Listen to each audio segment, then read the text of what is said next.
Hello guys, চলে এলাম আবার একটা নতুন ভিডিও নিয়ে। আজ ছিল শ্রাবণ মাসের শেষ সোমবার, তাই বেরিয়ে পড়লাম ঘণ্টেশ্বরের উদ্দেশ্যে। এদিকে টোটো চলে এসেছিলো, তাই টোটোয় চেপে পড়ছিলাম। তারপর চলে এসেছিলাম চৌমাথা। আজকে চৌমাথায় বাজার বসেছে। চৌমাথায় এখন রাস্তাতেই বাজার বসে। তো আমরা ঘণ্টেশ্বর চলে এসেছি।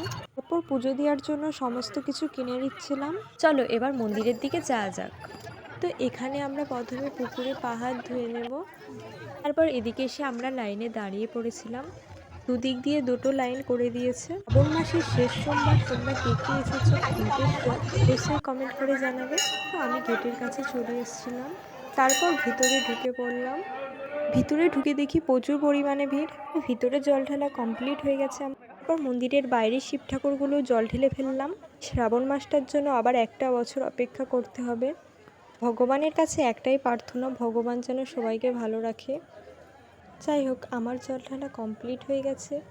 তারপর আমরা চলে যাচ্ছিলাম বাড়ি। দেখা হচ্ছে নেক্সট ভিডিওতে।